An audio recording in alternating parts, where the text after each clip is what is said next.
Ay, ay, ay.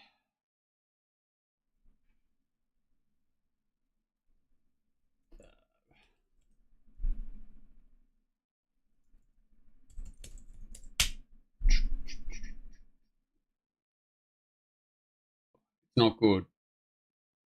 It's not good. Actually, this is not that bad. It's all right. I don't think that shit made me sick. Funny that, but Scone Cup this Friday. Hmm. Still got Scone this week. How did I not know that? Zoom 10,000. It's all right.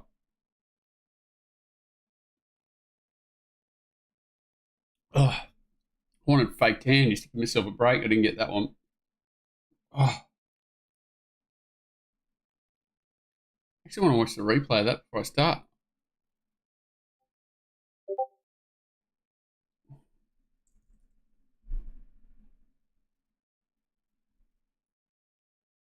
Oh, what day is it? Monday?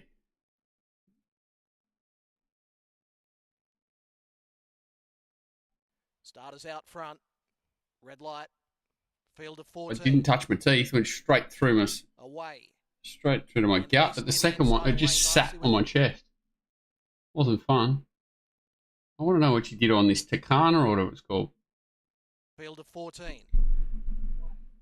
Away. Drew 12, so she's out here. Police near the inside away nicely with little bit yours and rush attack. And she just drags it back and goes straight to the fence. Away. Neither is Call Me Terry or Lunati working over from out wide. When 10 deep was Beam is next on the inside. worth a fortune. Going to edge forward and get a nice spot trailing up behind this leader.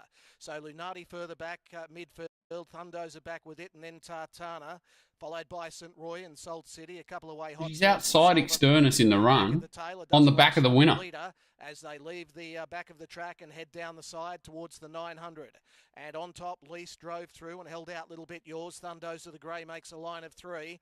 Skybeam just behind those with Rush Attack on its outside. And then Call Me Terry. He's dead set on the back of the winner. And Externus the inside. Lunati a touch worse than midfield. Tartana back on its inner. A length and a half back then to Hot Sauce, who's wide around St. Roy, Salt City. And still a couple of ways, Selvin back at the tail. Lease is the leader, coming up to the bend inside the 500 metres. And it's snuck away. Skybeam pushes through. Now gets to second. He's on the back of this horse in the run. She ends up there. He ends up there. It's a great game. Rush Attack, Externus and Tartana stay nearer the inside. Oh, well. Wherever Truffle Finder ends up this week in Melbourne, be on it. Truffle Finder. Truffle Finder. Is that a pig? Truffle Finder.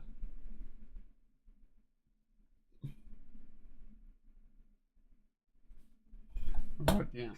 Can you look at Warwick Race 9? Are you serious? Is that an actual request? Body Bob finds his way to the Doom 10,000. That's pretty funny. Is that the thing Rachel used to write? See why second didn't protest.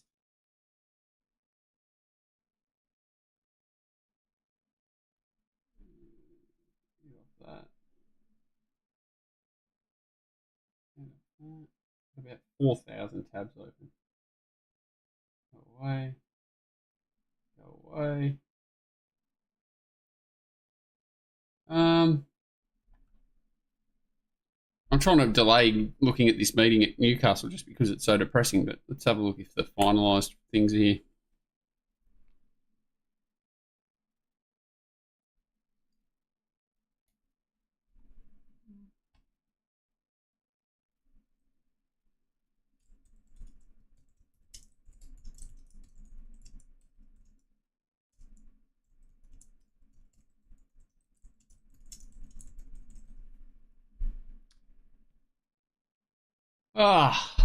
Warwick Race 9, what, today?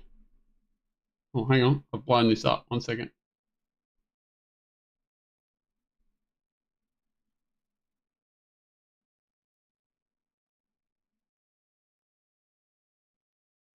When was it? From Thursday?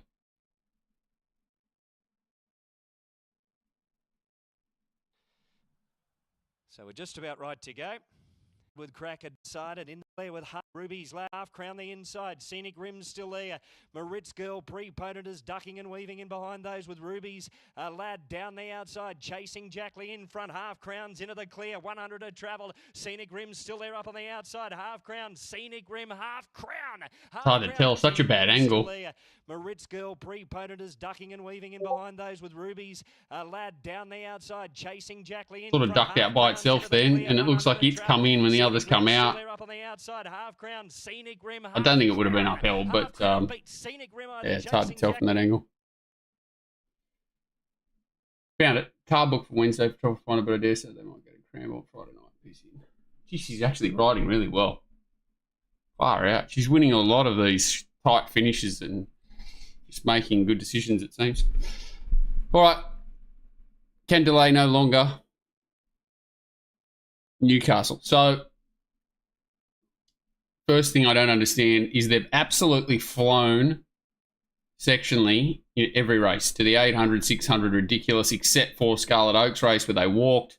For whatever reason, I don't have times for two of the races, staying races, so not that concerned. Something about the 2,200 metres, I'm assuming. And then the final sections are just ordinary in all of them. And the only thing it can really be is that the back part of the track and the straw, basically the straight, was horrifically wet compared to the rest. So the track speed is a lot better than a 9, but got these crazy fast sections and then very average to slow coming home. So it must have been the back part of the track, or anywhere apart from the 600 home was in reasonably good shape, probably, around a 4 or something compared to the straight, which was... So it's very hard to work out qualities and things of these races, tempos, because it doesn't look... The vision doesn't match up to the times and sections a bit. But anyway, we'll do our best. How shock 'em over.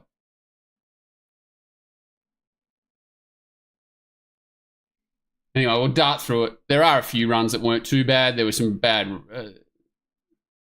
rides and whatever. It cost a lot of horses, but it wasn't the easiest track in the world to ride.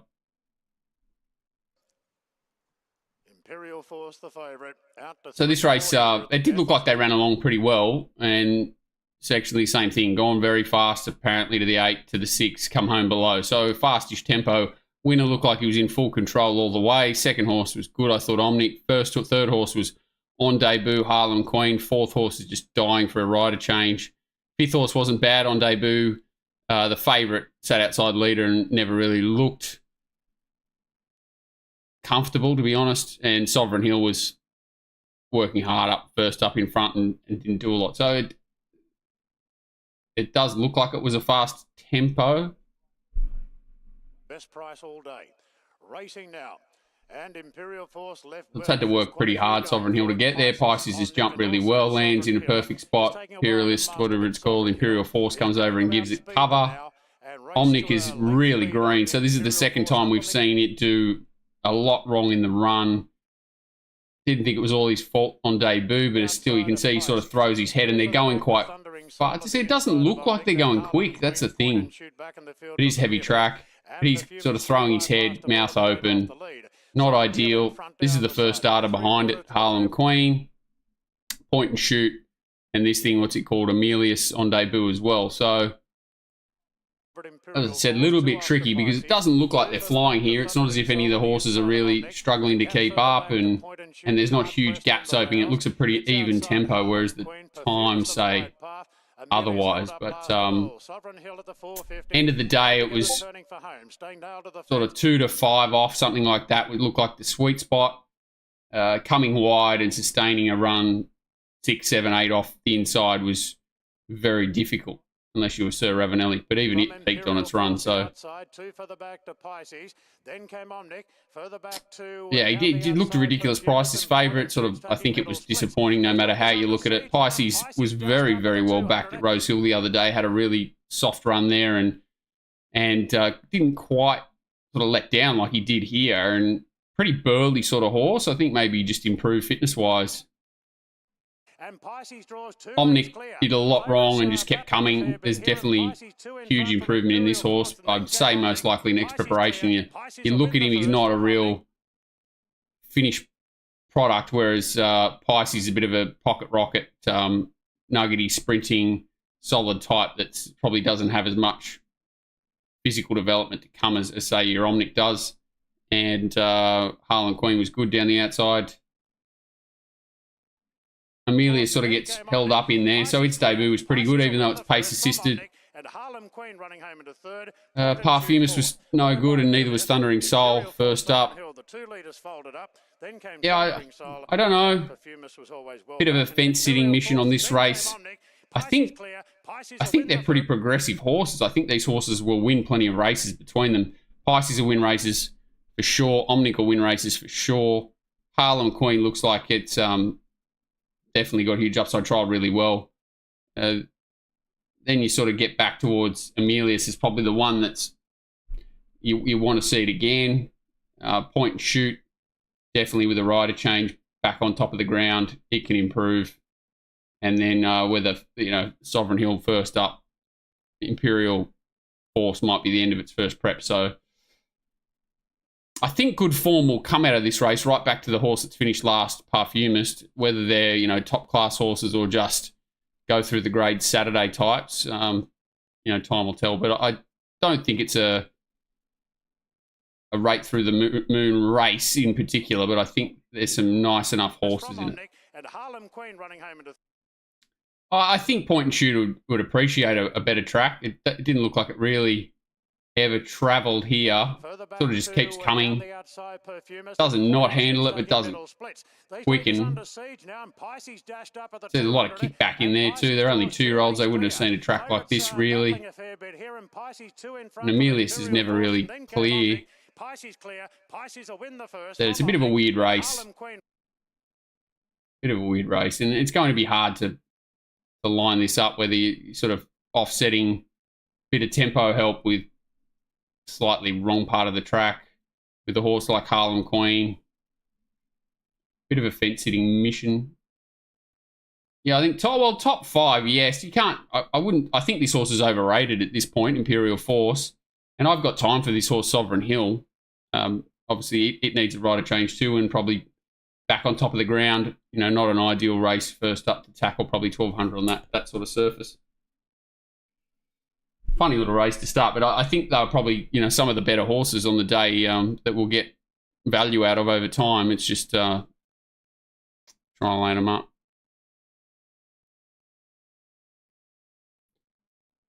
So we'll go through these races. Again, on paper, fast tempo, even quicker than race 1. This race sort of quick, similar time to the 8, quicker to the 6, and then didn't slow up too much. So it's a pretty good win on paper.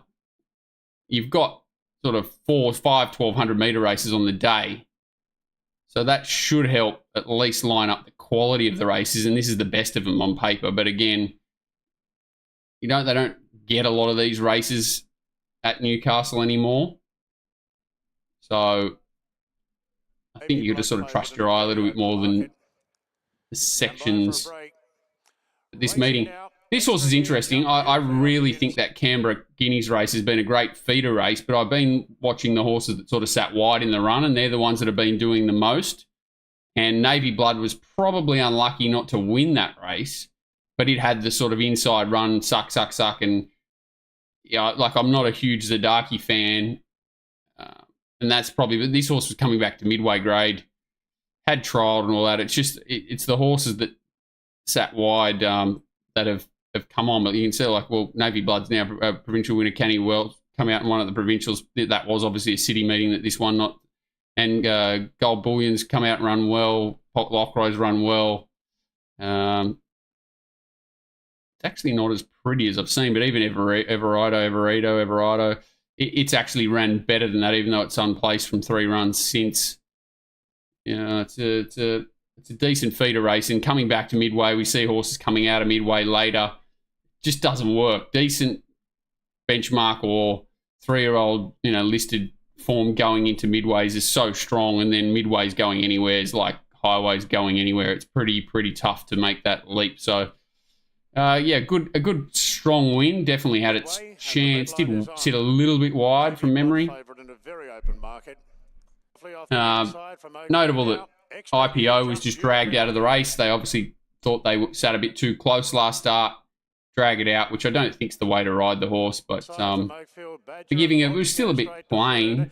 Sumo Star had the right run. He's just a horse for mine, Sumo Star. He'll pick up a race somewhere. Los Padres come up the right part of the track, but still ran some good sections. Fastest 8 to the 4 and 8 to the 2 of the day, which is impressive enough, even though it was probably one of the horses that stuck to the right part. I didn't find too many horses back in the pack that were you could be too forgiving of. I just thought, you know, Navy Blood was back here. Just a little bit too strong for them. And didn't learn a lot more than that, to be honest. Yeah, I don't know what they're doing with this extra gear. Poor horse, like, it just doesn't run the trip. Like, and it always starts reasonably close to the betting. That's because I guess it's so fast. But yeah, she's a weirdly placed mare that's just never seems to be put in the right race. And she ran well.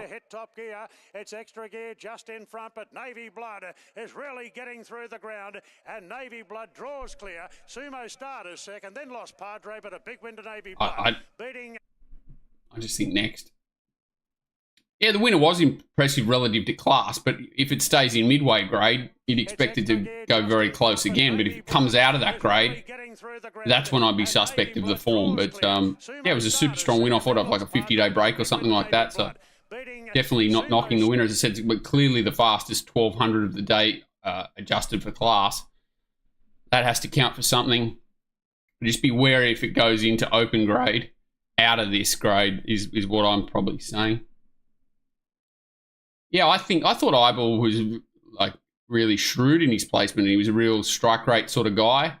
But the more I get to see him, the more he does a few funny things as well. He's a hard one to get a handle of, and he puts some strange riders on as well.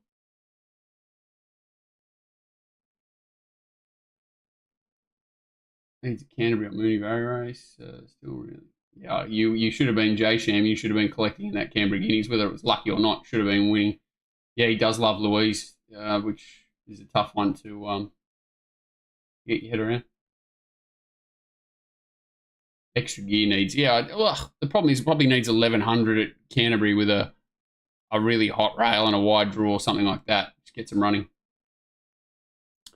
Agree. Well, it was very short to begin with, Tanglewood. So I think what was it, like 240, something like that. So probably, I agree. Once it got to $4, it was a bit silly. It was a bit of a kind of got to have something on it because you know, you can be right, you can be wrong 3 times out of 4. So I agree. Once it got to that price, it looked a bit silly. It definitely peaked first up. Definitely, it was going to improve again off this, but the field was just so poor. Cool Duke coming off tongue curry form, and the rest was similar. Gee, there was a run in this race, Crop Duster, that was heavily backed and probably should have won. She set it a huge task. But again, we got a fast tempo with, you know, not an overly strong back half. So pace assisted, Crop Duster not getting carried over with wanting to back the horse anywhere, but I think it should have won. Very ordinary ride on Rajnish. Thought it was trialled up okay. It was given none. Didn't learn a lot here either.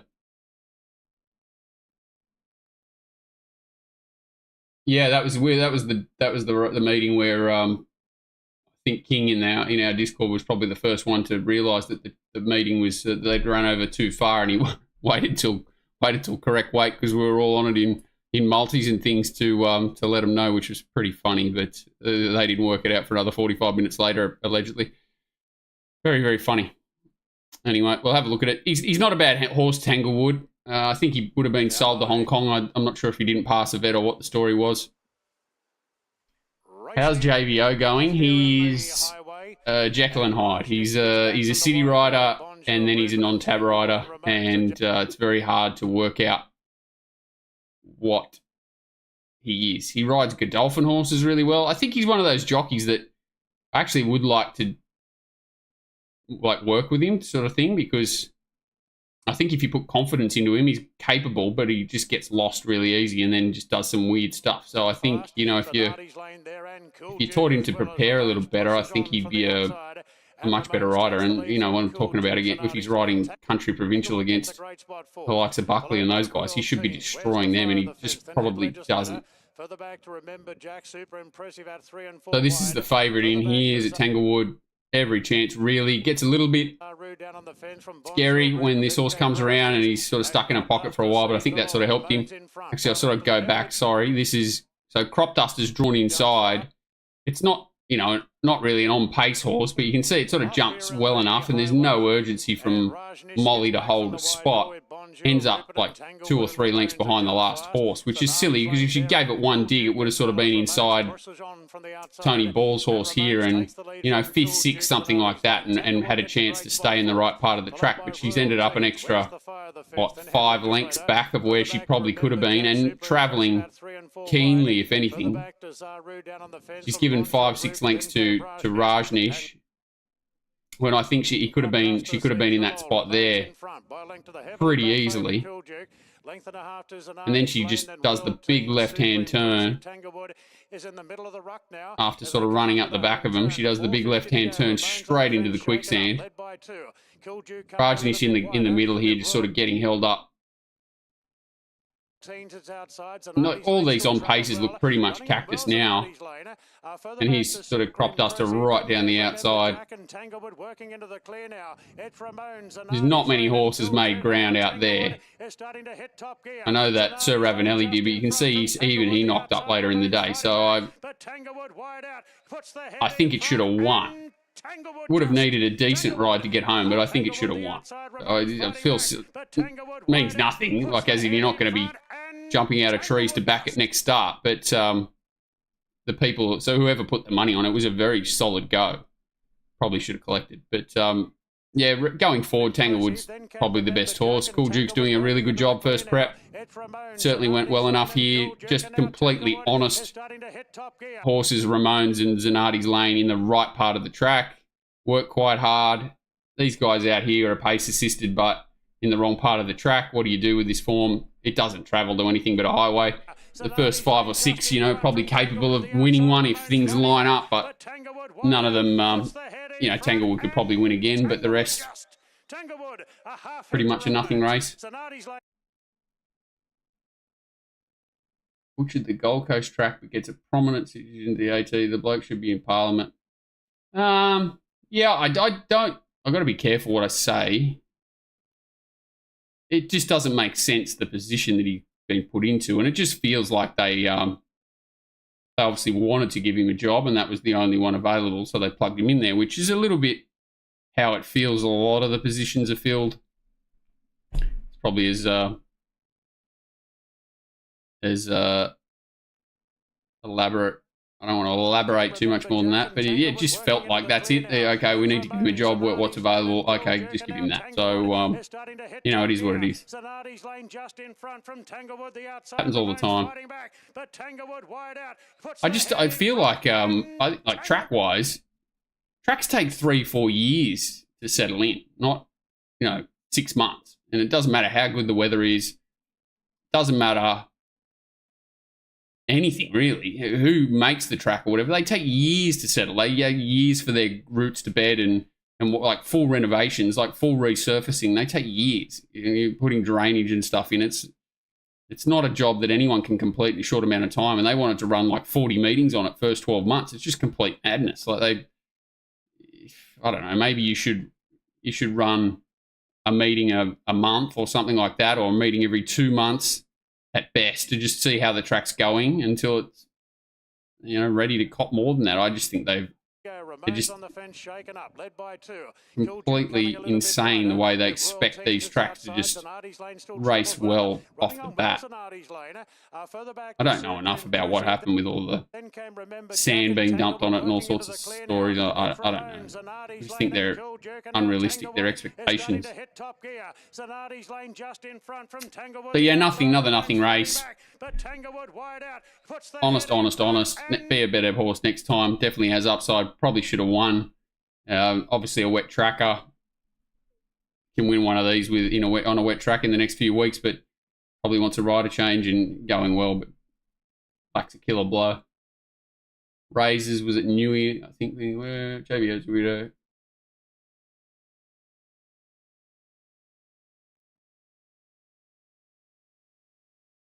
Razors was at Newey, I think versus Territory Express. Can't remember it. He rides a Godolphin horse as well, and I just sort of alluded to JV. I know we're chopping and changing, but I think the Godolphin team give him confidence. I think the way they like their horses ridden is pretty particular, so he goes out with that in mind and rides them that way, and he can get the job done. But obviously a lot of the time they're nice enough horses racing the provincials or whatever, but he suits that style. It's when he's got to make a decision or whatever. I think when he's left to his own devices a bit, he gets a bit lost. Yeah, Ash Morgan's interesting. He's looked really good on quite a few, and he rode that horse for Kieran Ma really well. Tamworth Cup, was it? Yeah, I'm off him in a bit at the moment.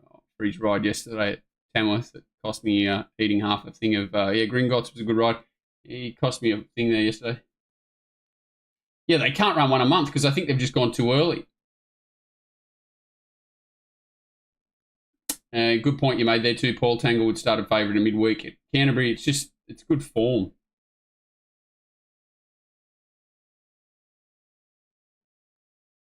ATC is the whole of Sydney racing is just a bit disjointed. Everything's disjointed. That's probably the biggest worry of everything is there's no flow between anyone. So you've got, for argument's sake, breeders doing their thing and being allowed to do it.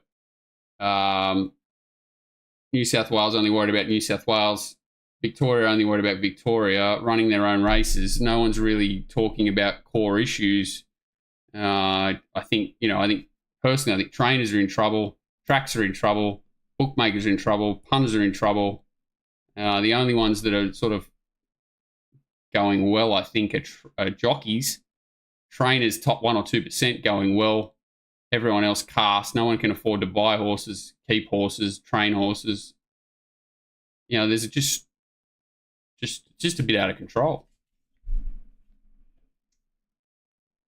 Just a bit out of control. What did Banana Queen sell for? I'd love to know that. I reckon $1 million.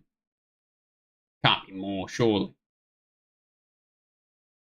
I hope she stays with Gerald because I think it's ready to win. Yeah. Well, that's the problem is I've had this argument with jockeys and trainers. How do you pay jockeys what they're worth? So at the moment they get like $300 a ride, right? So I know this is boring, but can we find? And I'm going to pick on him because he rides more than anyone, not because of any other reason, right? Okay, here's G. Buckley. Last 30 days. Last 30 days. 81 rides, 1 winner. He's ridden 416, and it's worse than this if you go a little bit further back. What's that? 416. Can't see. 30, 43. 43 horses in the first 6 of the market. Hasn't struck a blow. 4 favourites, 12 second and third favourites, 27 horses between 4th and 6th. And he's earned 24,000 plus prize money, plus if any trials or anything like that. So in a stretch of a month, he's made 24,000 and he's won from 81 and he should have ridden 7.5 winners.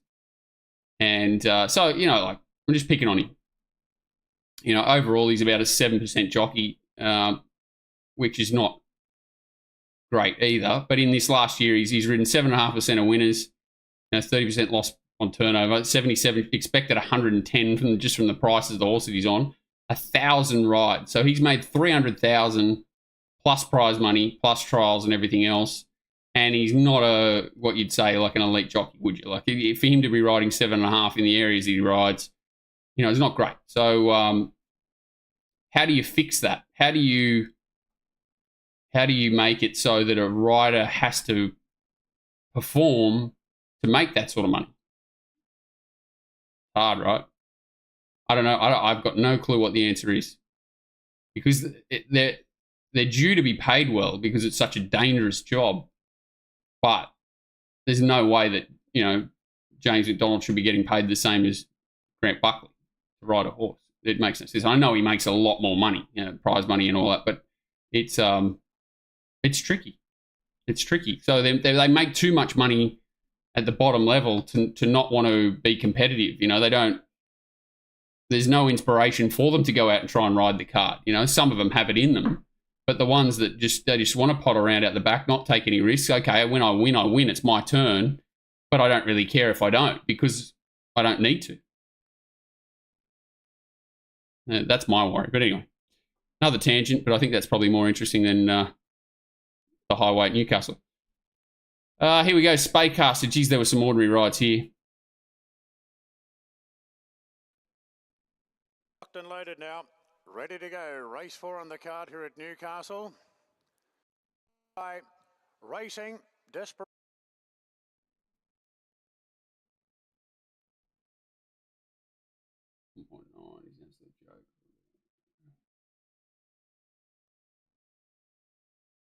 Oh, there's a lot of ways you can fix it.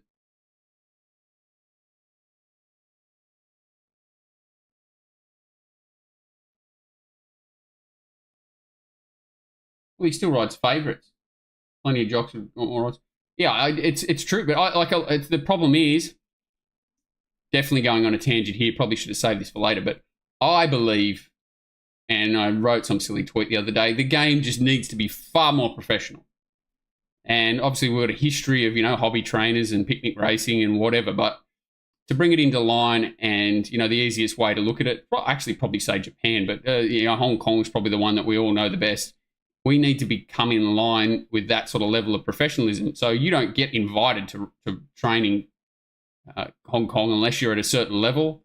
You only get, you know, your 50 or 60 or 70 boxes, whatever it is, if you want to take some up in China or whatever at the moment. I'm not sure how it works, but...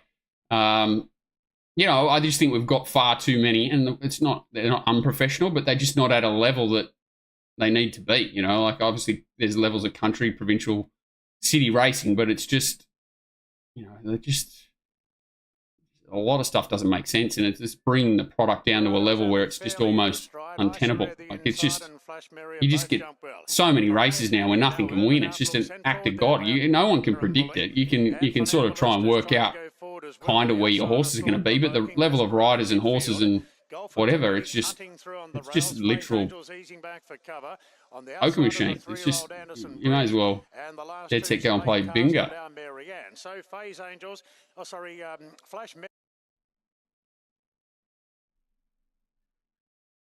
Access to track work and vet records, there wouldn't be any. If you bring everything down, track numbers, horse numbers, trainer numbers, meeting numbers, everything, you bring it back to, you know, eight country tracks in New South Wales or something like that, you know, 4 or 5 provincial, 4 city, whatever it is, that's enough. You have your training centres where, you know, the maximum maybe 100 compared to overseas where it's whatever it is, 60, 70, and make it a healthy, competitive environment. You know, you don't have trainers going out and buying hundreds of horses a year, so therefore, you know, they've got to choose their 30 or 40 that they can afford to, that they can buy, and that leaves a lot more for the rest. You know, that leaves room for country and provincial trainers to actually buy horses, not wait for them to be handed down to them, or go into crazy debt that they're never going to be able to overcome. So this race, pretty boring, nothing happens, and then all of a sudden these lunatics decide to take off from the back, and then it's a charge of the Light Brigade, and the only one that doesn't get involved is Josh, and lo and behold, he gets a run through late and picks up the pieces. So yeah, I don't think there's a lot between a lot of these horses. Again, I don't think we learn a lot. Isn't Phase Angel just a freak? Isn't it just a absolute most honest horse you've ever seen in your life? I love it. Was cheering for her for the trainer or whatever, for Matty Owen's mum, looked the winner and just got bogged down in the wrong part of the track. It was probably one of the better rides in Anderson, what's it called? Anderson Bridge, and then sort of Josh cuts up the right part of the track and just wins Lotto late. These are just whackers that are going to go around against each other and do similar things. Very, very hard races to work out unless, you know, something pops up that's got a bit of upside. But I think you could run that race 10 more times and Spaycaster wouldn't win the race, I don't think, potentially. So, yeah, not a lot to be learnt there. Just a really patient ride that ended up, you got the old Jason Collett, no left turn, and stayed in the right part, got the run when he needed it and won. There's nothing here that horse to follow, anything like that, I don't think. Maybe there might be some potential in being or going into the next time Spaycaster runs with a negative approach to it, because there's no way anything could have gone better for it here, and it's and it hasn't won running away or anything like that. It's beaten a dead set bunch, and he's probably had enough on the line. So, you know, if anything, it's probably the negative target out of this race.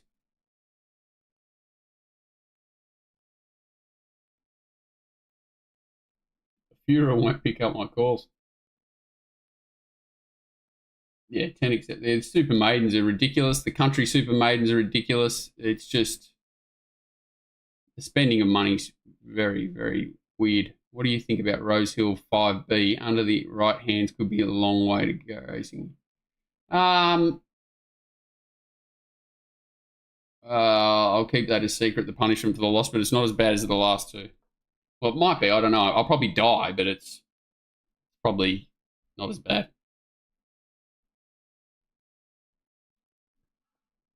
And at least I've talked Tristan into paying every time I do one, so. Yeah, pretty much.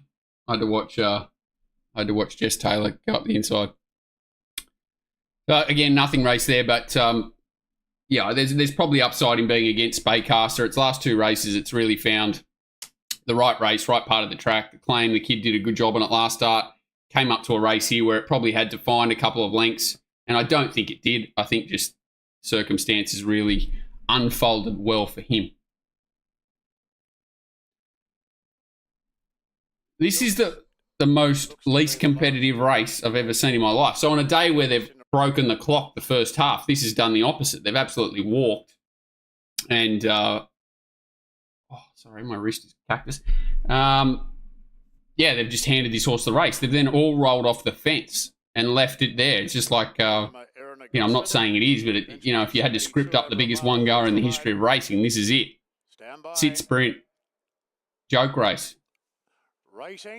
I don't know why Change of Tactics came in for Miss Hades to be ridden more quiet after they went too slow on it last start, and there was had found a race here where it was going to be gifted to the front, and they decided to ride it off speed. Forgiving of sort of horses like Piggyback, Callistamon. Actually, Callistamon sat close enough, but I think it's a 1,300 metre horse. I think he's wrong thinking it's going to run further. I think it's just because it keeps running on in its races, but it's been running on against slow tempos, and I think it actually needs shorter with faster tempos, and he's just got the horse a little bit wrong, but I think it is flying. Green Shadow's just no hope the way the race was run. Piggyback was actually, you know, for a horse that I think's won in the country 2 in a row, was a really good effort.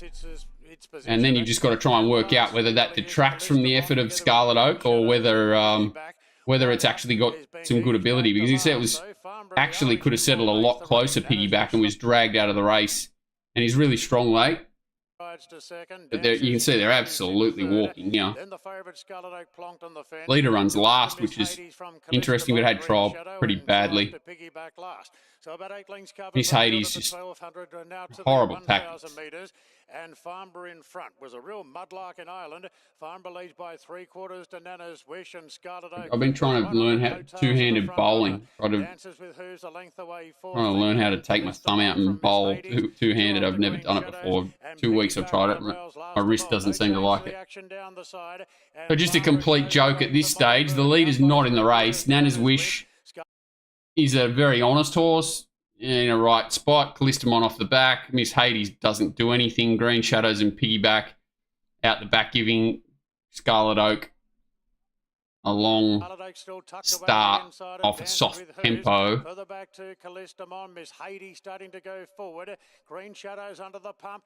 It was funny that Zach was kind of looking to track to go around him, and then they all rolled off. It was very funny, and he sort of got forced back to the inside, and these guys are all heading towards the quicksand off the back of a slow tempo. So literally a joke. Right up the inside. Zach Lloyd riding the fence hard as Nana's Wish moves up on the outside. And they're talking, I think, Queensland Oaks for this horse. Is this the ideal lead-up? Well, it's a bit more like a barrier trial. Like, it's done nothing wrong, don't get me wrong, and it's shut down late. But I'm not as carried away as some off the back of it, just because I'm sick of watching these horses off absolute every possible chance. PRs, what do you want to call them, perfect runs. But she did a decent job, I guess. Just looking at these horses out in the wrong part, though, they've all got an impossible task, and this horse has just had the green light special. But yeah, Piggyback was really good, I thought. Late, it's heading towards the Oaks as well. I could give you a very strong argument that Piggyback was as good a run as the winner. And if you swap the draws, that it would have finished a lot closer again. So don't know what to do with this guy. He's a horse that you've got a soft spot for. He's a horse that'll bob up in Brisbane in a 20-horse race with good tempo and poke through the middle and explode and look like Far Lap one day, but you're going to have good patience and a lot of luck to find him on that day. That's his problem. I think he's going to mishandle this horse, Callistamon. I think he's going to put it up in trip, and I think he's desperate to go back in distance, but that's just my opinion. Zach Lloyd riding the fence hard as Nana's Wish moves up on the outside. Charlie said these two horses. Well, yeah, it's hard to say she's not a very, very talented horse. She's so lightly raced. I think it was a third start in a race. I'm definitely not knocking her. I'm a bit wary of saying, she's a really strong chance in a Queensland Oaks when it does look like a fairly deep Oaks this race. There were a few casualties up in Brisbane on the weekend for sure.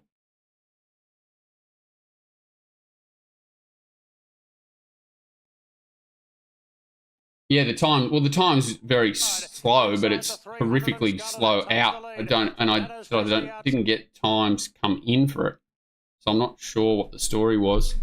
But in comparison to the other 2,200 metre race, the Gosford Gold Cup, it does look terribly slow. But I think Reggie broke the sound barrier in front there.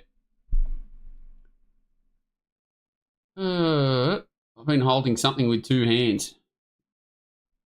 I've been holding my head in my hands like this a lot, crying. Shadows late on the scene, but Scarlet Oak is really opening up the shoulders. 3 lengths clear from Nana's Wish. Piggyback running on, but ease down Scarlet Oak. That was so easy. Scarlet Oak by 3 to Nana's Wish. Piggyback from last third. A gap to... Yeah, so I just probably my thoughts on that one. If in a perfect world, Callistamon back in distance, Green Shadows to a better track, bigger field, probably... same sort of distance, maybe even 1,400 for Green Shadows. Faster tempo probably suit it. Callistamon back to 1,400 I think would be ideal in, mare's grade or filly's grade. As a 3-year-old filly, I don't want to see it up in trip. Piggyback definitely can go up in trip, and Scarlet Oak will go up in trip. Nana's Wish is just Nana's Wish is what Nana's Wish is. That's as good as she goes. Stand by for a start in the Gosford Gold Cup. Midas Mancan refusing to load, and they're racing. And jumping well, Goldman off the inside, giving a bit of a dig in the ribs there. Being sent. The poor old Reggie, they pulled his they played his bluff early and revved up a little bit, and he said not today, and decided to really punch Goldman forward, and he sets a really fast tempo. Stablemate improved significantly. You can see it sort of working in the run here. I think it eventually slots in, but certainly working in a part of the race where they are going quick. So he improved a lot from that first up run. Double Cherry's very honest, Goldman honest. He's a shocker. Dead set wet tracker. from what was one of the best rides of all time early. So he uses the horse up and ends up doing a great job to land in behind them here on He's a Shocker. This is He's a Shocker here. And then he just absolutely does everything possible to try and hand the race back at the business end. So he lands in the perfect spot, midfield. And he just can't wait to get to the outside and try and throw the race away. But anyway, it does enough. Just a really solid wet track, a very strong fitness base coming into this. This was his race once Goldman was torched up the front a bit. And here he goes here. So he's already keen and on the back of Gantaran. And instead of sort of staying there, I think if he had have followed through here and been a little bit more patient, I think the horse would have won easier, but he comes wide, gets in a bit of a bumping duel out in the wrong part of the track, and he's very probably lucky to run down Sir Lucan, who I just think was a little bit vulnerable late, only being second up, and did do a bit of work too. So I'd say Sir Lucan should be very hard to beat wherever it goes next start. I would love a rider change for Goldman. I think it'll be hard to beat with a rider change. Still in front. He's a Shocker, drawing level. But he could be dead too, having two heavy track runs to kick off his prep. Whereas Sir Lucan certainly looks like it's on the up a little bit more. I don't think there's much else to be learnt there. He's a Shocker, is starting to rope it in a length away. Sir Lucan still in front. He's a Shocker. Thoughts provoking. Sir Lucan and He's a Shocker. He's a Shocker going home best. Thoughts provoking in another race. Remember the name, or was it in the one before when they took off? Yeah, I'm not a fan of thought provoking. It was a bad ride, but I'm not a fan of. I'm not a fan of Big Price. Really? I don't think his horses travel that well and race that well. You know, back at home he's a little bit more of a force, but I don't think he's done a great job.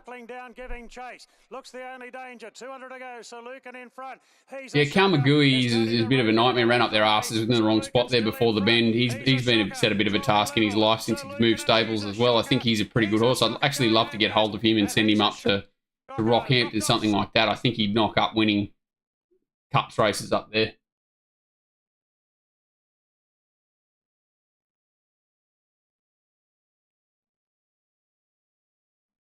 Can't bear to watch Sir Lucan get run down again. Yeah, it was a good effort. Yeah, she used to have it. I don't know who's got it now. She's still got it. Just changed colours. I think it's a miler, 1,800 metre horse, be 2,000 metre horse in worst grade. Yeah, this is a bit of a funny one. Watergoes gets the one of the rides of the day. The race wasn't that deep, and I actually thought they went a bit slower than what they did. But again, these times just don't make a lot of sense. We do have the 1,200 metre runs. They've all run out pretty similar time. They do look fast-ish tempos, but not as fast as the times suggest. So, right place, right time. Couple of disappointing efforts. Diamond Diesel was just playing. Stiro was okay. Probably should have run second. Tashi got back a little bit far and wide. Was honest, but never looked like winning. Stadio Mistella got home quite well. Watergoes is just, he wasn't given his chance to win first up, and then he was just absolutely carved here. So I'm certainly happy to forgive him. It's just a matter of probably want 3 weeks between runs now. He's copped a couple of, his first up run shouldn't have been taxing, but this run certainly could be. So this is Watergoes. One of my favourites, the old jam and then restrain. So half misses it. Line of 6 in front of him. He digs the horse up. And then tries to reverse park it. Leader's sort of landed there quite easily. And here goes Watergoes getting reverse parked to the tail of the field.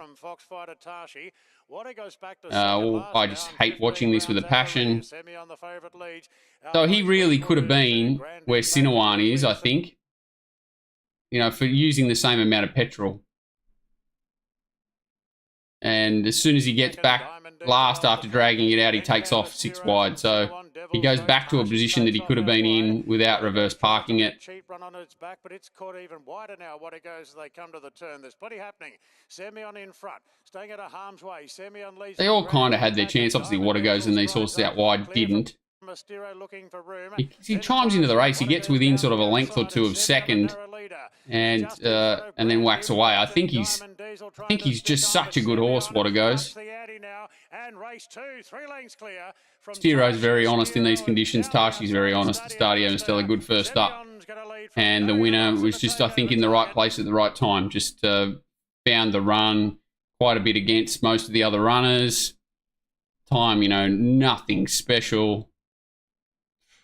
I don't think there's much to be learned here. This horse is in for a decent prep, but it's not really a horse that you can unload on for mine. I think this horse could find the right race. 3 weeks between runs, even if it had a trial in between now and next, and found like a 14 or a 1300 where it could just draw wide, go to the front, or draw 3 or 4 and box seat, and found the right race, it could be dominant. I think it's probably the one horse out of the race. If the setup was nice next time, I don't want to see it 2 weeks from now finding a similar race. I'd rather sort of 3 to 4 weeks, even with a trial, 13, 1400, and just a little bit nicer race. I think it's ready to win. And Grand Impact's just not the horse that it used to be. Rule that profit and stop.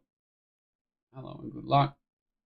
Yeah, I think Simeon was flattered.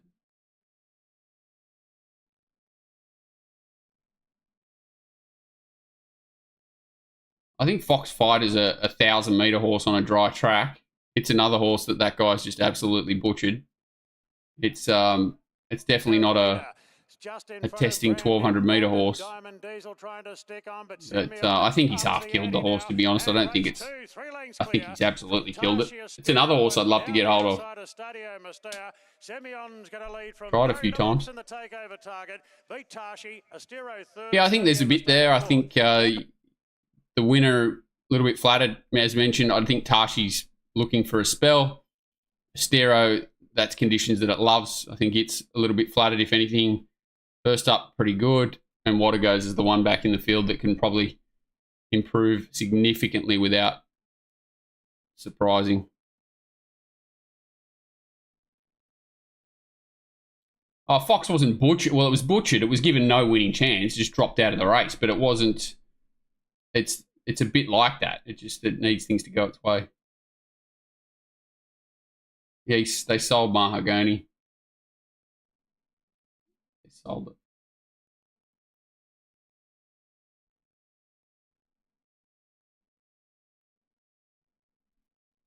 All right, the Coast.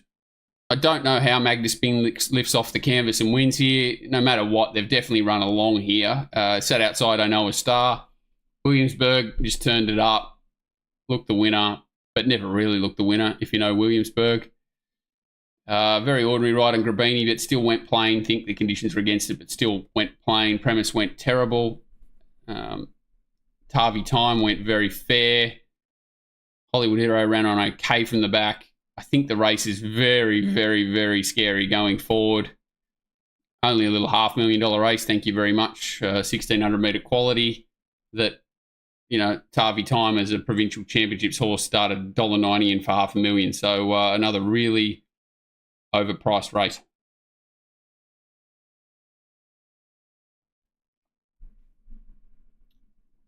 Let's watch it. Very exciting. Hero is the last to go. Can't imagine this form really carrying anywhere. Ready to go in the Coast of 2024. Stand by, they're off and racing, and a good line out. I Know a Star jump well from Magnaspin. Willing early, Derby Time ridden a little bit closer, which was their plan. But travelled well enough. The winner and the third horse have both sat up on speed in front. This, you look at Magnaspin sitting 3 wide. Like, this Jamboree is another very good horse. It's been butchered to death. It's won a few races, but it's a Saturday proper horse that's just never going to reach its full potential. Magnaspin working really hard. Up outside the leader. Williamsburg getting the best run you've ever seen in your life. Just couldn't picture a better spot to land. Grabini getting restrained back. Golden Par fourth, and there's the favourite Tarvi Time. So Dylan Gibbons has put the hot favourite. The Tarvi Time, you know, every possible chance in the run. From premise, then came Williamsburg. Grabini gets back looking for cover on the outside of Belton, 3 lengths away to Hollywood Hero. I Know a Star weathered the early storm and now has the lead all on its own. It's I Know a Star, 2 lengths clear from Magnus Spin. Jambaroo dropped back to third and is about 4 lengths then to Tarvi Time in the running sees them. So he gets forced to come a little bit wide, Tarvi Time, and to the wrong part of the track. Williamsburg doesn't, just gets that absolute dream run through. Dylan even does a little step to let him out. Magnus Spin looks 1,000 to 1 chance and somehow lifts off the canvas. Like, if any horses, this is the only danger you would say at this point, or something that comes from behind. Berg running well. Tarvi Time labouring a little bit. Don't know if you want to be on the favourite. Yeah, it just looks a horrible race, doesn't it? Like, you've got horses failing back here that are doing nothing. This bloke's been 3 back the rails, never gone around a horse, and still can't win, and he's weak on the line. And then the rest all bunching up behind it. Williamsburg moved up now. Yeah, takes the lead from I Know a Star and Magnus Spin. You know, maybe it's Saturday form, but it's not much better, is it? Golden Path was all right. I'd rather be negative about most of these horses except for the winner because he's had the hardest run and somehow got home. I'd rather be negative about most of these horses. Built wasn't too bad. It's probably ready now. Had a little spell, then got spin around first up, spin around second up. So yeah, it's got the gap behind it and it's run 7th, whereas all these horses are, you know, going to be in the form guide as 2nd, 3rd, 4th, 5th. And I think this form's not going to really stand up too heavily. This replay pains me, John. It doesn't pain me. Golden Path went to the line untested. It was tested, like it's tested from this point. It can't go any faster at this stage. He gets chopped off a little bit by Magnus Spin. 6 off the lead. They've got 300 sees them all and would be the off the bridle, followed by Gold. Hard to tell off that angle what he's, you know, like what's really going on there. Definitely takes his running, Magnus Spin. 2 in front. Magnus Spin. Williamsburg running well. Tarvi Time definitely not untested. Don't know if you want to be on the favourite. I Know a Star. I'm not saying, like, might have won the race if it was outside of these horses or got the run it needed all the time. And even that's going to be overplayed, I would imagine. It's in the right part. I understand that it was a bit unlucky. If you've backed it, you're entitled to be a little bit dirty. But from a future perspective, and I don't think Hollywood Hero runs out a strong mile. I think that's as good as it goes. I think it's a 1,400 metre horse as well. Did win a 1550 at Canterbury last up, but I think it's a better 1,400 metre horse ridden back. Again, just my opinion. Have I been tanning? Yes, I have. Yes, moon, under the moon. I sit out in the road at night hoping that a car will run over me. For the all clear. No luck so far. All right, the 900 metre race. I'll try and be as nice as I can. Like, what the heck? And the steward's report's embarrassing. Anyone who wants to read it. I thought the horse, I didn't want to give it a dig because I was scared it was going to over race. So why put earmuffs on it? What they thought that with earmuffs on it was just going to magically travelate its way to the front and then just do it all by itself with the magic earmuffs on. Like, if you're going to put earmuffs on, the only reason you put them on is so you can give the horse a dig and it might not overreact. Anyway, I'm not a jockey, but I do watch enough races to know what earmuffs do on average. And the whole reason for putting them on is so that you can be more aggressive on them, or if they're too aggressive, you can put them to sleep back in the field and then use them up at an appropriate time of the race. But a horse like this that you believe is a free-running, fast-going horse, I don't understand the idea of putting them on if you're not going to give the horse a dig out of the gates. This was Cote's lucky day. Cote leads throughout. Deep Rouge missed the start pretty badly, copped a check off Passaggiata. Pretty good horse, Deep Rouge. Miss Bellagio miss. Good wet track, 1,000-metre horse runs home late. Neither of them never really looked the winner, and Cote has always had ability, but certainly that was its Christmas. Left in front, in the right part of the track, controlled and got the job done. Don't think there was much more to be learnt there. Astigia wasn't too bad. I think this is Astigia down the outside, considering it's a country horse that's eligible for a lot easier races than it probably went okay. Out of all of them, it could go back to a Musselbrook or something and run a race. Deep Rouge, heart in your mouth sort of horse that over 900, 1,000 could pick up a race, but a lot's got to go its way, you know. But it does normally start 10, 15, 20 to 1 in races like this, so it's hard to knock it. A bit like our Bellagio miss, but very hard to catch to win a race. What do you do with Passaggiata? You put a jockey on it that can hold it, number one. You take the earmuffs on it, off it, and you send it to the front. Hope for the best.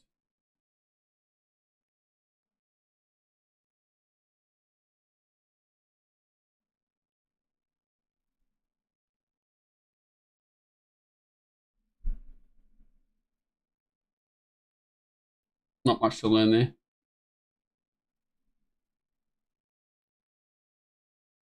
Lucky last.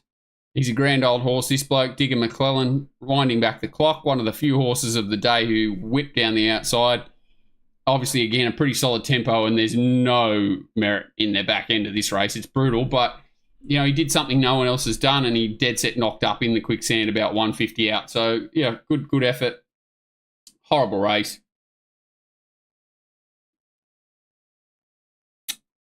What do you do with it? I don't know. Audette loomed up to win the race and got beat 5. I'll have another look again. But first time round, it was pretty ugly, and it's basically a midweek race. Out like a beacon in the fading light. Ready to go. And the gates are back. They're off and racing. And Baroque Salazano ridden more forward. Starman and Cruel Summer under a vigorous ride goes to third. Salazano the outside on the improve from Audette, Divine Glory. And Salazano going way too... Who's this? Cruel Summer sort of going too quick. Testing that midway form out into even this benchmark 78 form. And even though it was given a bad ride, yeah, just showed again that it's pretty weak. Audette definitely improved. Travels into the race really well. Maybe a little bit fresh. Maybe she's could run a cheeky race with a senior rider going on. It's hard to really make a case that anything was too unlucky when you've got this bloke coming out here. And I love that Digger just gives it that extra 4 horses to make sure he finds the really soft, quicksand out here to make sure that he really sets the horse in task. But yeah, he did the jobs pretty quick, and you can see about here he just loses his action. He's just completely cast. He's out on his feet, and does a good job to hold on, really.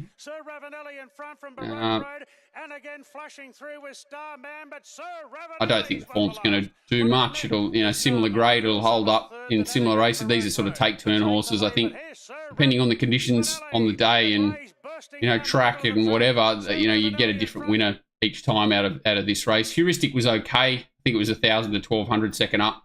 So it was probably a pass mark. I think Audette was a pass mark.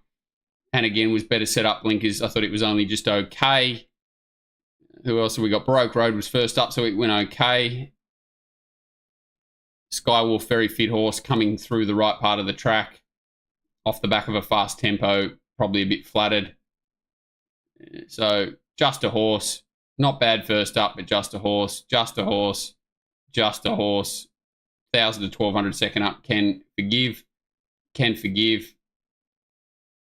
Just a very good horse, but again, he just never given his chance. He's always got Wombat Riders and whatever on it. Good on them. They got a result here. Well done. Did he get in trouble for eating it too many times?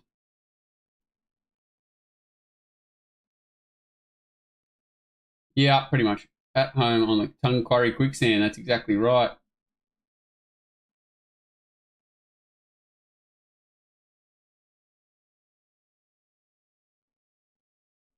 Yeah, 900 metre races are a different breed. Sorry, I just missed a couple of questions here. So bad race for it, to be honest. Well, it wasn't a bad race for it. It just needed to be ridden aggressively.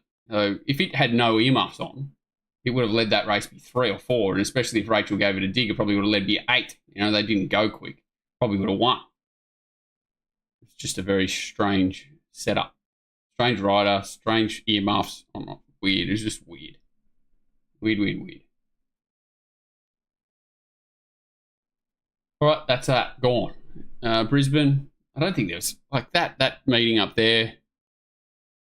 You know, the Amazonian last race has gone out a length and a half above to the 8, a length and a half below to the 6. So they've already slowed down by there, come home 5.5 below for a 7 below time, and the winner's dominant. So that Gold Coast bracelet form looks just terrible, potentially. Numerian's run was really good off the back of a slow tempo. Not a lot to report up there.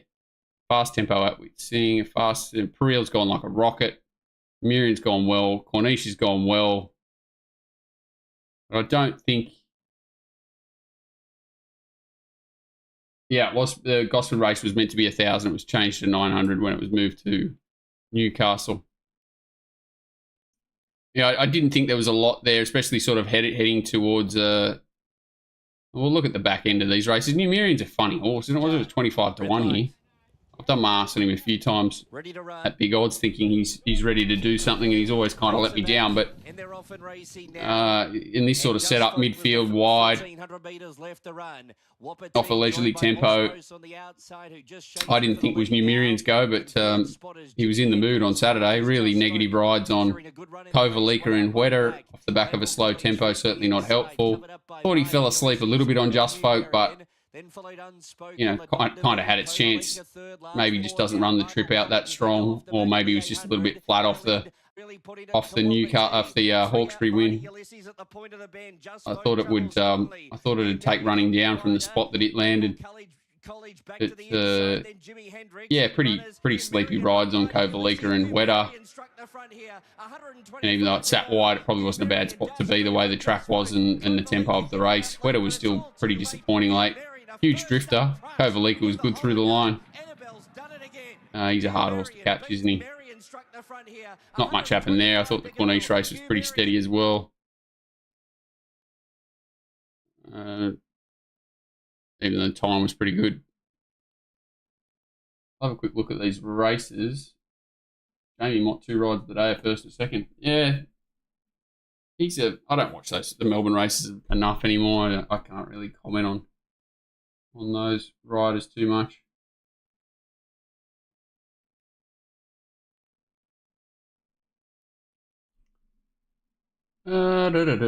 Scone Cup. Usual suspects. Boo's interesting.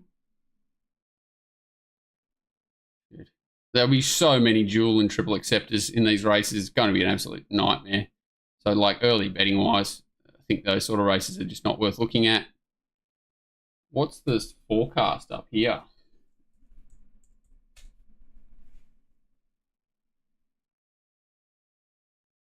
Not a lot of rain, so we should get a good track, or close enough to it, on Saturday up here, which is good. I don't know what do they tell you the rail position this time? Rail true. It's off 6 at the moment, so it definitely should get back to a good range.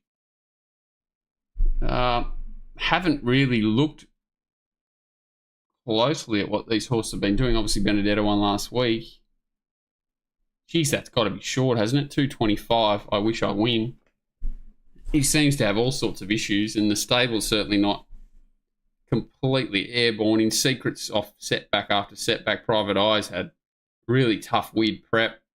Espiona's had an up and down prep. Bella Nipotina's been back and forth. Chain of Lightning's had a long prep. Jesus. Is there anything down? But there's nothing down here that, yeah, like God, there's nothing down. This is an interesting horse, is it? Is it alive? What's Von Hawk done? So Von Hawk hasn't run since the 30th of March in that Another Will Doncaster Prelude over 1,500 and will be dropping back to 1,200 here. It's probably not the worst 100 to 1 chance I've ever seen, but pretty beaten up lot there. Yeah, Roll on High, which just made no sense the other day, and then they never even sort of put it in the race either. It's just super weird. I'd love to know what the story is there, whether the horse is a time bomb and it's got issues and they're just trying to sort of patch it together and I don't know. It just made no sense. Very un-Peter Moody-like its preparation as well. I've seen Nuggets, Astro there. I've seen Nuggets name nominated quite a bit, whether it's accepted and not run or not even bothered to accept it. I'm not sure what the story is. Normally I can find out about that horse, but I haven't asked. Have I had a look at Hawkesbury tomorrow? Not at all. Just assume that there's a big chance it wouldn't be on. I see they've already killed Armadale Meeting. So that'll be an interesting race, but I don't think there's anything to look at there. Andrew Ramsden, Jesus Christ, no. Dark Jewel Classic Saturday, Christ. How far is the Dark Jewel? Is the Dark Jewel 1400?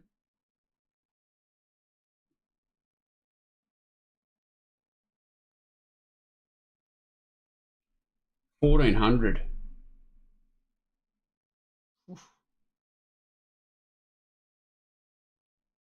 So these are the horses all basically coming out a couple of weeks ago. Ruthless Dames. I just think she's a 1,200 metre horse. Canardi's not one of mine. Shadows of Love's got the Equicast. I don't think it's got a lot of upside. Coca Jumbo's got upside, but $6 is certainly short enough. Banana Queen was really good the other day. I wonder if it changes stables. Certainly looks where all the quality is in the top half of it. It's probably the horse that interests me the most, Banana Queen. Especially if there's not a lot of speed in these runners, which doesn't look like there is.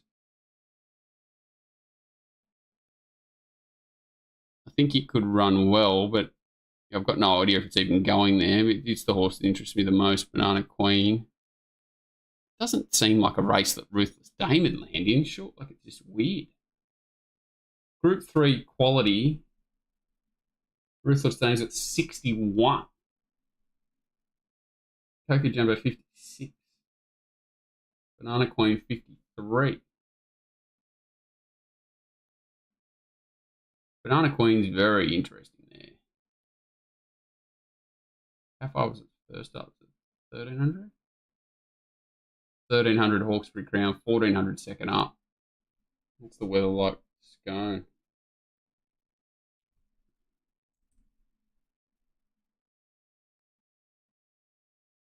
Well, good weather for the rest of the week there too. Pretty cold, but only 0.7 of a mil between now and Saturday, so we should get a decent track there too, which will suit Banana Queen. It's an interesting horse. Yeah, isn't it a nightmare, Pakari Kari? I saw it trial the other day and trialled really well again. It's got to be close to getting barred. And I don't know if 1,400 suits it first up, does it? Kari, 55.5. 2 synthetic trials since at 1,200. It's never won over 1,400 ever in its life. It's never had a run over 1,400, has it? Interesting race to put it in off a break. Maybe he thinks 1,400 will take away a bit of the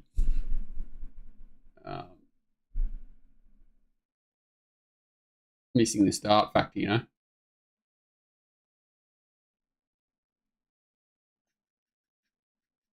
Woodland Stakes. Toke was a good win the other day. Rag Queen. Good old David Payne. Difficult horses to catch, but she's got good ability. Lazura. Fingers. I don't even know half of these horses. Woodland Stakes. Yeah. I'm not qualified to talk about that race. I don't know enough of those horses. Rough Habit. Autumn Angel in the Rough Habit.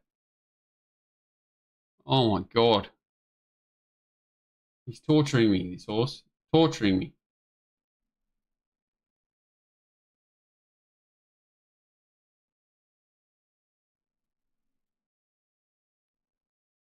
The Rough Habit, Group 3, 3-year-old, 2,000. Set weights.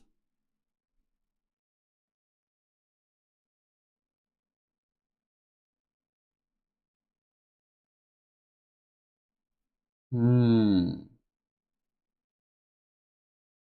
Hmm.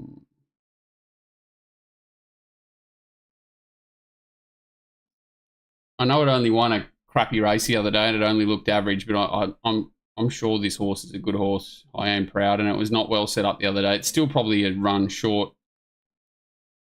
Dangerous horse, this horse.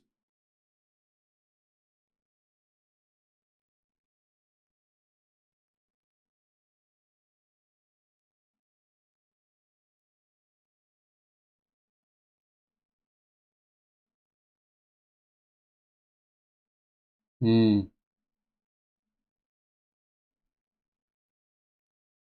Yeah, he's doing some weird things. He's doing some weird things, Big Pete Moody. Trying to extend these preps.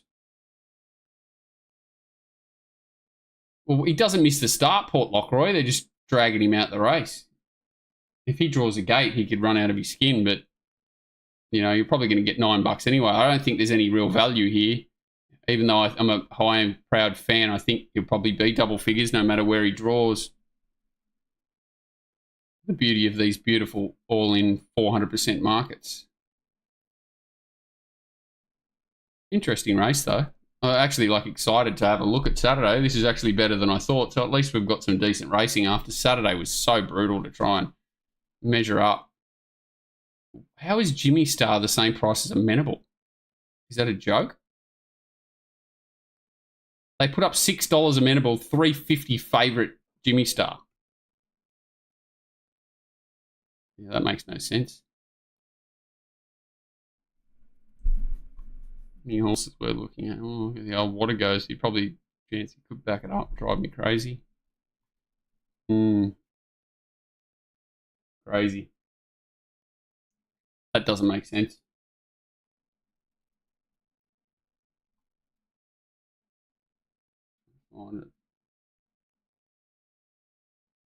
Where is it? Jimmy Star. Jimmy Star 53.5. Amenable's got 60.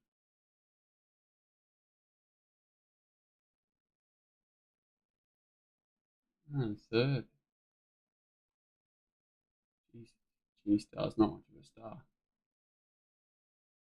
Yeah, I agree that Jimmy Star looks like he needs the paddock to me too, but yeah, he's dangerous, that Mars, and he can sort of revive him. Opal Ridge gets set for this race every start. Insurrection Trial, well, Spacewalk, Dirty Spacewalk. How far is the Hortensia? 1200?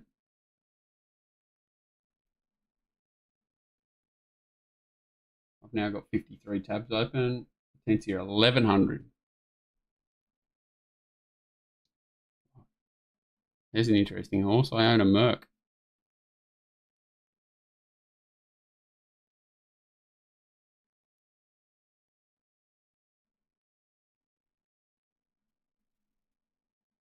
One trial.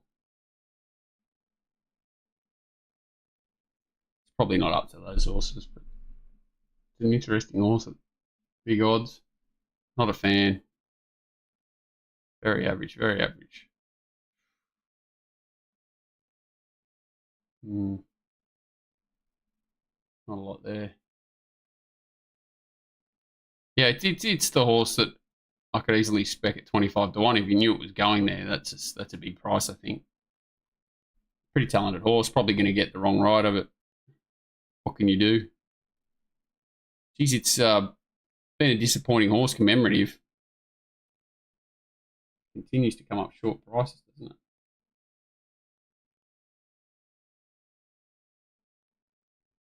For Freshen, 1100 metres, ballroom bell is 61 kilos. There first up, Martini Mama 53.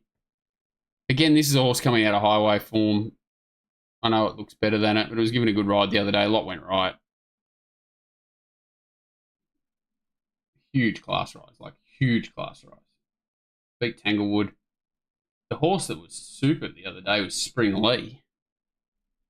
And I think 1100 at Scone will really suit Spring Lee, but she's well found in the market as well. It's probably the horse I would have been looking at. $8 into $6 already. She's just got a huge turn of foot. Big field, Scone, suit. There's nothing too scary there. There's a lot of speed. This is an interesting horse, Left Field. So we haven't seen Left Field since 21st of March, and it's been back to the trial since. I haven't watched the trial, but it's a very scary, it's a dangerous horse. $34 Left Field. It could run very well in a race like this. There's not a lot of depth to this race, and there's a heap of speed, like a heap of speed. Springley and there's no point betting early because this horse will be a big price anyway. But I think this is a pretty good horse. Left Field.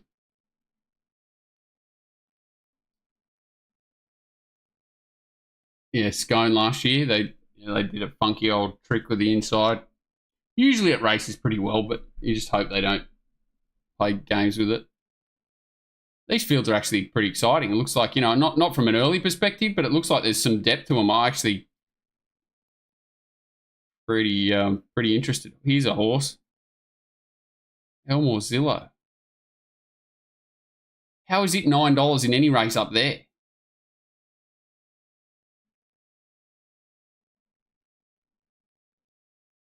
Crikey. It'll be hard to beat if it's still alive.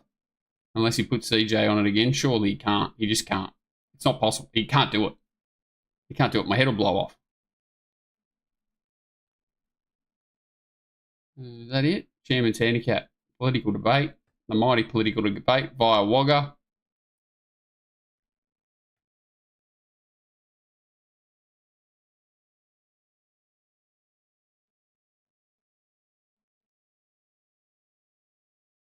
Ma just extends horses' preps, extends with preps. I don't know. I give him a hard time, Ma. Not that he cares what I think, but, he does those 40, 60 day between runs, extended preps, and all I think about is owners paying, 8 to 10 grand a month. It's just pretty crazy, but, whatever. Have I seen any trials for In Secret? Let's have a look.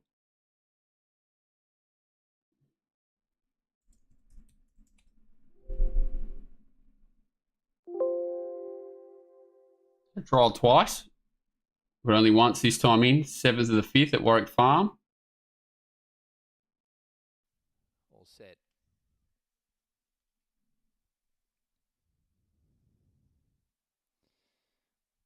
Off now.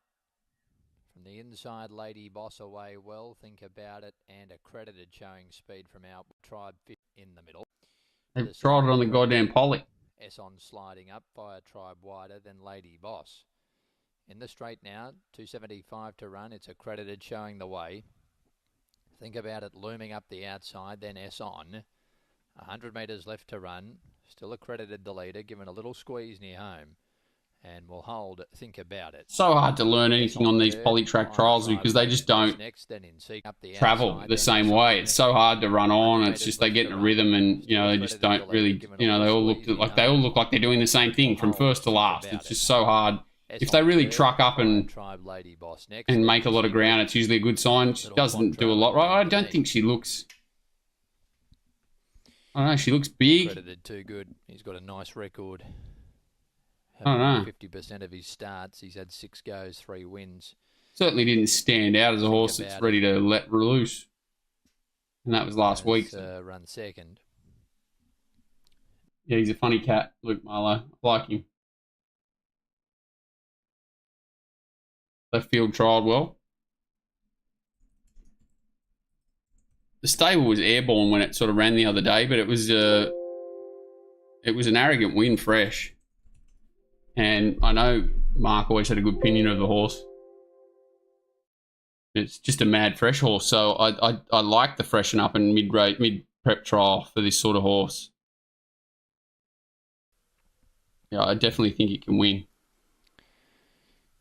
Does need, things to go away. Bit of a back marker, best ridden, left alone first half of the race. So it needs things to go its way, but it's going to be a silly price. Jumping for this trial, side of Blanc de Blanc. Back last here, right on the white face. Pure Alpha and Saltaire as they make the turn. Very spread out field here early in the straight where Grand Larceny has the lead from Oceans 1. They're approaching the furlong and Grand Larceny going very well in the lead. Promotions 1 1.5 lengths. Yeah, she's going all right. And inside the last 75, it's going to be nice work here by Grand Larceny. She'll be going around a winner on Friday for me. And the finishing off, Jonquira, Saltaire, Pure Alpha.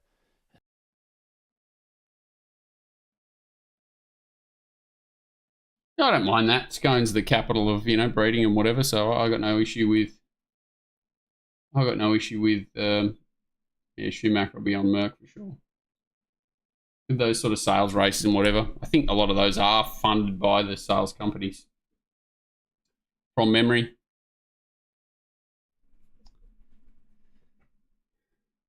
Anything else?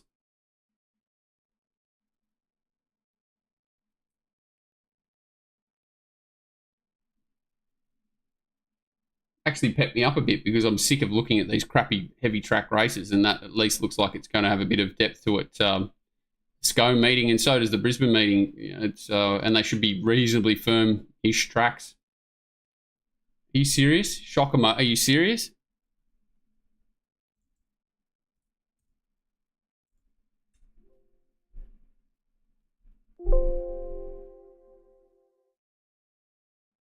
Caulfield form. Number 8, ready at the 14. Caulfield's like Cessnock form. Starter Cloud Edison, no surprise. At the back, right? With also devoted on the fence. So it's pace assisted, and I think the pattern helped it as well. Up in between horses there is King Magnus. Military expert trying to find a position closer to the rail, so it has to drag back. First accused, second last. Shock him over at the Cloud. More improving. Mathleticus and the length devoted. Can shock him over still with Half missed the boat there, so led with devoted that's the a tick for it. side. King Magnus between horses, and then came shock him over. 100 metres is flying home. Shock him over from last. Has bowled them over. Shock him over, a big win first up, 2.5. First accused, Bankmore, King Magnus. Then Savannah. No, it's a good horse. Alexander Ray trains it. It's interesting. Interesting horse. It's come off, you know, over 2,000 metres, come off slow tempos and won from back in the field. And it's won over a mile from back in the field, strong. So it's a very strong horse. It's not what you call a dynamic turn of foot horse. It's a building horse that, but it can overcome slow tempo. So he's just a good horse. Just a good 1,600 metre, 2,000 metre horse. I don't know if he runs further than that. What is he by Shockey? I don't know. He's a good horse. Good horse. What was the other one? Is this a serious horse? Truffle Finder. Good night, John. Good night, Scoot. I refuse. This is the serious thing. It's coming from Warrnambool and Pakenham.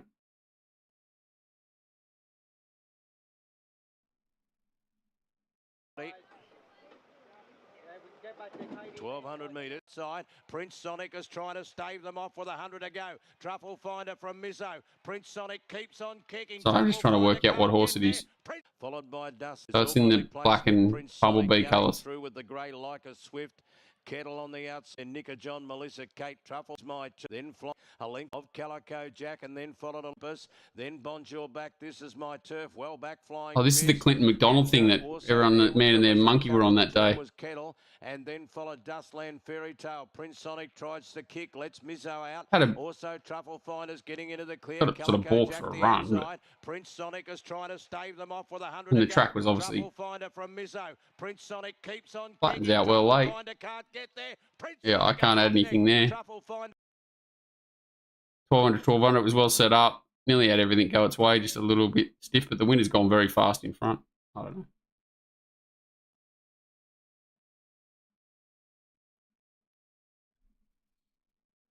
Oh, I got off to the Q22. Sleep tight. See you later in the week.